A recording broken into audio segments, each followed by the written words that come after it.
د خبرونو سرټکي. د اطلاعات او فرهنګ وزارت د کلتور او هنر معین مولوي عتیق الله له برنډن د یونسکو له رئیس سره لیدنه. په هرات ولایت کې د نون او نقطه تر سرلیک لاندې د میاناتوري او نقاشۍ د لومړي نندارتون پرانیسته. او له اوربند وروسته د اسرائیلو د بریدونو له امله لږ تر لږه د 80 فلسطیني ماشومانو شهیدانېدل.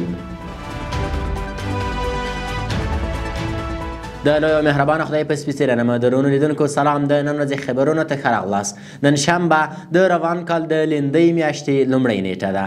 زه هدایت همت یم او دا هم بشپړ خبرونه. د اطلاعات او کلتور وزارت د هنر او کلتور مرستیال مولوي عتیق الله عزیزي د یونسکو سازمان له کلتوري رئیس برنډن او د جاپان د تاریخي او کلتوري چارو کارپو یوموچي سره وکتل. ښاغلي عزیزي د افغانستان د تاریخي او کلتوري میراثونو د ساتنې او پیاوړتیا په برخه کې د یونسکو پروژې خورا ارزښت منی بللی دي.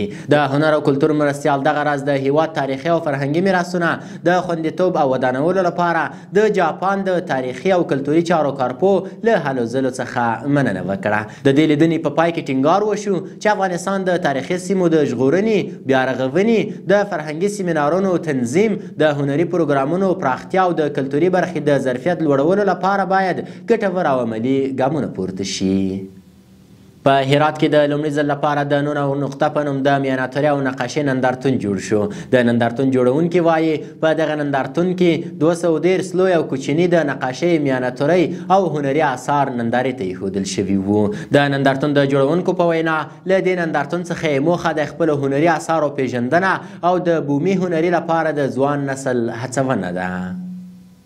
د کلیو د بیا رغونې او پراختیا وزیر ملا محمد یونس اخندزاده د بامیان ولایت په مرکز او یکاولنګ ولسوالیو اړوندو سیمو کې د شاوخوا 30 میلیونه افغانیو په ارزښت د اوبو رسولو د 12 شبکو چارې پرانیسته وکړه.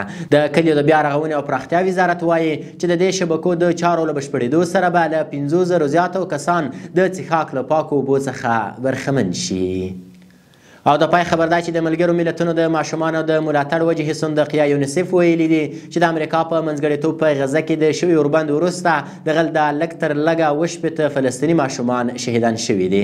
دا په داسې حال کې ده چې د ملګرو ملتونو دغه بنسټ تېره میاشت ویلي وو چې 2023 کال د اکتوبر راهیسې د اسرائیلي رژیم د بریدونو له امله په غزه ترانګه کې شاوخوا 4,000 ماشومان شهیدان او ټپیان شوي دي. د خبرونو پای له ملتیا مو مننه.